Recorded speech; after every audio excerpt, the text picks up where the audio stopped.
جی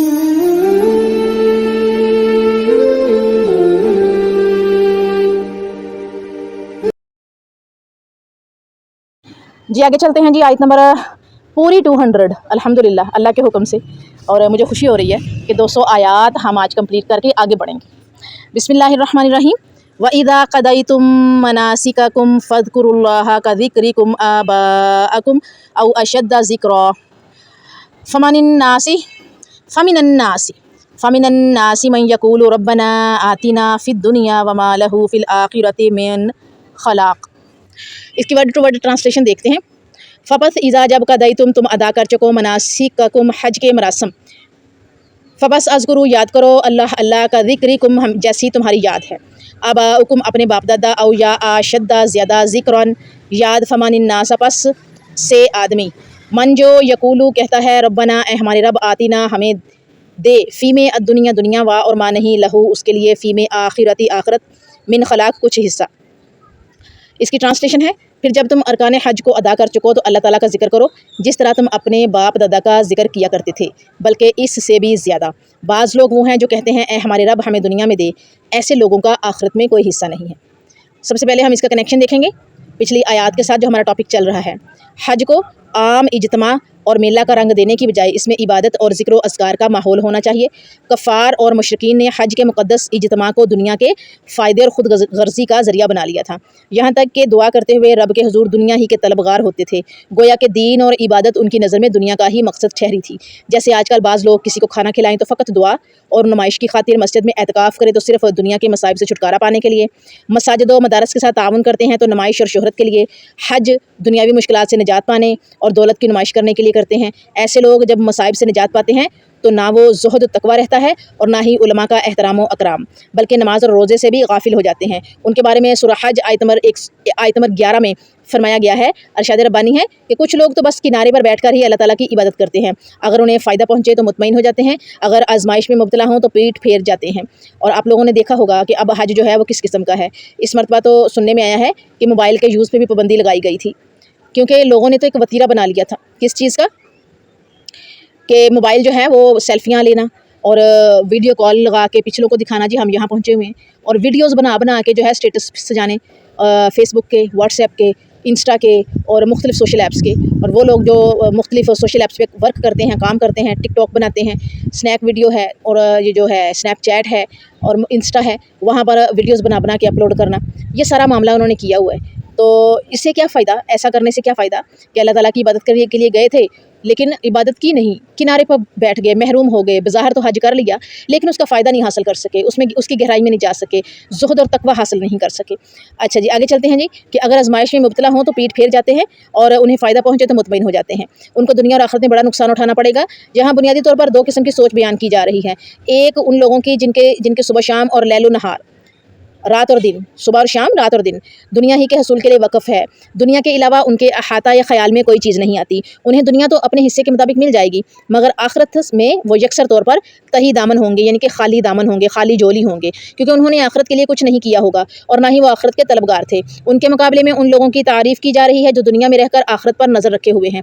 مومن اور دنیا دار کی سوچ کا فرق سمجھنے کے لیے حضرت عبداللہ بن عمر بن العاص رضی اللہ تعالیٰ عنہ کے فرمان سے بہتر کسی امتی کا اس بات کے حوالے سے ارشاد نہیں ہو سکتا۔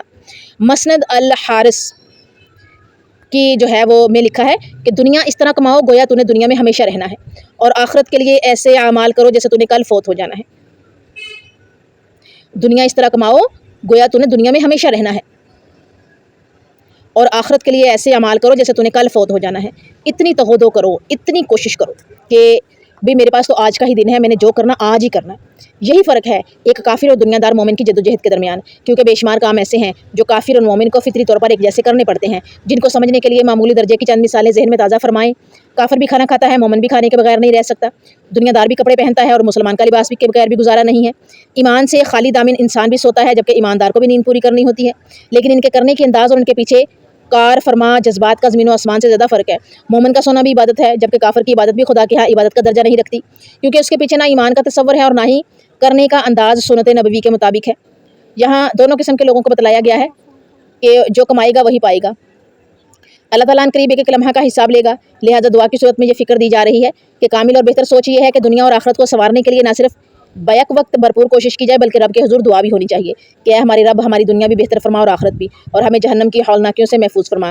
رسول کریم صلی اللہ علیہ وآلہ وسلم اکثر یہ دعا مانگتے اور طواف کے دوران رکن یمانی سے لے کر حجر اسود تک اس دعا کا التزام کرتے تھے۔ صحیح بخاری کی روایت ہے یہ جو ابھی دعا کی میں نے آپ کے سامنے رکھی ہے نا، کہ ہمارے رب ہماری دنیا بھی بہتر فرما اور آخرت بھی، اور ہمیں جہنم کی ہولناکیوں سے محفوظ فرما، نبی صلی اللہ علیہ وسلم سے ثابت ہے اور صحیح بخاری میں کتاب الحج میں موجود ہے۔ اور یہ دعا جو ہے وہ طواف کے دوران رکن یمانی سے لے کر حجر اسود تک اس دعا کو کثرت سے مانگا ہے۔ اور اب مسائل دیکھتے ہیں۔ نمبر 1، مناسک حج پورے کرنے کے بعد مینا میں اللہ کا ذکر کثرت سے کرنا چاہیے۔ نمبر 2، دنیا دار لوگ آخرت کی بجائے صرف دنیا ہی کے طلبگار ہوتے ہیں۔ نمبر 3، صرف دنیا کی طلب کرنے والے کا آخرت میں کوئی حصہ نہیں ہوگا۔ نمبر 4، اللہ تعالیٰ سے دنیا اور آخرت دونوں کی بھلائی طلب کرنا چاہیے۔ نمبر 5، ہمیشہ جہنم کے عذاب سے پناہ مانگنا چاہیے۔ اور نمبر 7، اللہ سے بڑھ کر کوئی جلد حساب لینے والا نہیں ہے۔ یہ جی آج کی ہماری آیت نمبر 200 الحمدللہ۔ بسم اللہ الرحمن الرحیم۔ آیت نمبر 201، وَمِنْهُمْ مَنْ يَقُولُ رَبَّنَا آتِنَا فِي الدُّنْيَا حَسَنَةً وَفِي الْآخِرَةِ حَسَنَةً وَقِنَا عَذَابَ النَّارِ۔ اس کی ورڈ ٹو ورڈ ٹرانسلیشن ہے، وا اور منہم ان سے، من جو یقولو کہتا ہے، ربنا اے ہمارے رب، آتینا ہمیں دے، فی الدنیا دنیا میں، حسنتاً بھلائی، وا اور فی الآخرۃ آخرت میں، حسنتاً بھلائی، وا اور قنا ہمیں بچا، عذاب الناری آگ یعنی دوزخ کی آگ سے۔ اس کی ٹرانسلیشن ہے، اور بعض لوگ وہ بھی ہیں جو کہتے ہیں، اے ہمارے رب ہمیں دنیا میں بھلائی دے اور آخرت میں بھی بھلائی عطا فرما، اور ہمیں جہنم کے عذاب سے بچائے رکھ۔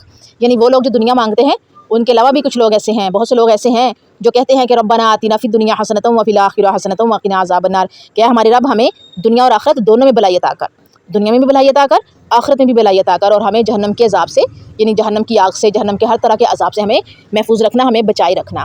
بعض ایسے بھی ہیں جو اس طرح سے دعا مانگتے ہیں۔ یہ نبی صلی اللہ علیہ وآلہ وسلم کی سنت سے ثابت ہے۔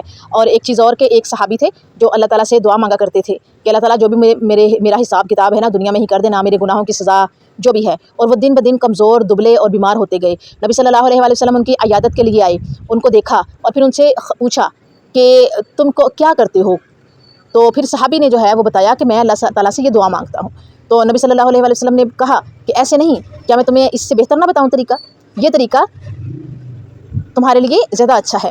تو نبی صلی اللہ علیہ وآلہ وسلم نے یہ دعا بتائی، ربنا آتینا فی الدنیا حسنۃ وفی الآخرۃ حسنۃ وقنا عذاب النار، کہ اے میرے پروردگار ہمیں دنیا میں بھی بھلائی عطا کر اور آخرت میں بھی بھلائی عطا کر، اور ہمیں جہنم کے عذاب سے بچائے رکھ۔ تو یہ اتنی خوبصورت دعا، اتنی زیادہ اللہ تعالیٰ کی پسندیدہ کہ کچھ ہی دنوں میں صحابی رسول جو ہیں وہ اچھے بھلے ہو گئے، اور نبی صلی اللہ علیہ وسلم سے جب ملاقات ہوئی تو وہ صحت بھی ان کی ٹھیک تھی، اور اس کے علاوہ جو ہے وہ بہتر تھے، بیماری سے شفا بھی اللہ پاک نے ان کو دی تھی۔ یعنی یہ اتنی خوبصورت دعا ہے کہ اس میں ہے کہ ہمیں دنیا میں بھی بھلائی عطا کر اللہ، اور آخرت میں بھی بھلائی عطا کر، اور ہمیں جہنم کی آگ سے بچا۔ ہم نے سب کچھ مانگ لیا، دنیا کی بھلائیاں مانگ لی، آخرت کی بھلائیاں مانگ لی، اور پھر جہنم سے پناہ مانگ لی، جہنم کی آگ سے بچاؤ اور پناہ مانگ لی۔ تو یہ سارا کچھ تو ہم نے مانگ لیا۔ اس قدر خوبصورت اور جامعہ دعا ہے، اسے بھی کثرت سے مانگا کرے۔ آیت نمبر 202، بسم اللہ الرحمن الرحیم، اولئک لہم نصیب مما کسبوا واللہ سریع الحساب۔ اس کی ورڈ ٹو ورڈ ٹرانسلیشن ہے، اولئک یہی لوگ، لہم ان کے لیے، نصیب حصہ ہے، مما اس سے جو کسبوا انہوں نے کمایا، وا اور اللہ سریع جلد، حسابی حساب لینے والا ہے۔ ٹرانسلیشن ہے، یہ وہ لوگ ہیں جن کے لیے ان کے اعمال کا حصہ ہے، اور اللہ تعالیٰ جلد حساب لینے والا ہے۔ اب یہاں پر جو ہے وہ سادہ سی چیز ہے، پہلے ہم جو سارا کچھ پڑھ چکے ہیں اور آپ کو سمجھ بھی آ گیا ہوگا۔ ہم لوگ جو بھی مانگیں گے اللہ تعالیٰ سے ہمیں وہی ملے گا، اس کا جو ہے وہ حصہ ملے گا۔ اگر ہم اللہ سے بھلائی مانگیں گے اللہ ہمیں بھلائی عطا کرے گا، جیسا رب سے گمان کریں گے ویسا ہی اللہ تعالیٰ آپ کو ملے گا۔ اگر ہم دنیا میں بھلائی مانگیں گے تو دنیا میں ملے گی، اور اگر ہم دنیا کے ساتھ ساتھ آخرت میں بھی مانگیں گے تو ہمیں دنیا کے ساتھ ساتھ آخرت میں بھی بھلائی ملے گی۔ اسی طرح دنیا اور آخرت کی بھلائی کے ساتھ ساتھ ہمیں جہنم سے بھی پناہ مانگیں گے تو ہمیں وہاں بھی پناہ ملے گی۔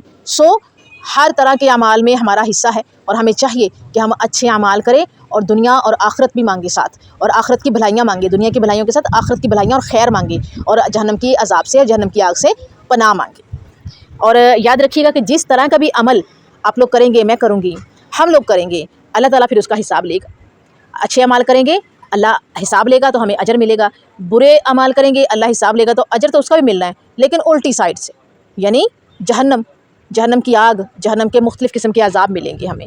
ٹھیک ہے، یہ ہے جی ہماری آیت نمبر 202۔ جی بسم اللہ الرحمن الرحیم، آیت نمبر 203، وَاذْكُرُوا اللَّهَ فِي أَيَّامٍ مَّعْدُودَاتٍ فَمَن تَعَجَّلَ فِي يَوْمَيْنِ فَلَا إِثْمَ عَلَيْهِ وَمَن تَأَخَّرَ فَلَا إِثْمَ عَلَيْهِ لِمَنِ اتَّقَىٰ وَاتَّقُوا اللَّهَ وَاعْلَمُوا أَنَّكُمْ إِلَيْهِ تُحْشَرُونَ۔ ورڈ ٹو ورڈ ٹرانسلیشن اس کی دیکھتے ہیں، وَاذْكُرُوا اور تم یاد رکھو، اللہ فی میں ایام معدودات گنتی کے دن، فپس من جو تعجل جلد چلا گیا، فی میں یومینی 2 دن، فاپس لا نہیں، اسما گناہ علیہ اس پر، وا اور من جس تاخرہ تاخیر کی، فبس لا نہیں اسما گناہ علیہ اس پر، لما نتقا لیے جو ڈرتا لیے جو اتقا ڈرتا رہا، وا اور اتقو تم ڈرو اللہ اللہ سے، وا اور عالم جان لو انکم کہ تم الیہ اس کی طرف تحشرون جمع کیے جاؤ گے۔ اس کی ورڈ ٹو ورڈ ٹرانسلیشن، اور اللہ تعالیٰ کو گنتی کے چند دن یعنی ایام تشریق میں یاد کرو، جو 2 دن میں جلدی کر لے، جو 2 دن میں جلدی کر لے اس پر بھی کوئی گناہ نہیں، اور جو پیچھے رہ جائے اس ڈرنے والے پر بھی کوئی گناہ نہیں، اور اللہ تعالیٰ سے ڈرتے رہو اور جان رکھو کہ تم سب اسی کی طرف جمع کیے جاؤ گے۔ کنیکشن دیکھتے ہیں اس کا پچھلی آیات سے کہ کفار نے مینا کو تفریقہ میدان اور اس کے اجتماع کو ایک اجتماع عام کا رنگ دے کر تفاخر کا ذریعہ بنا لیا تھا۔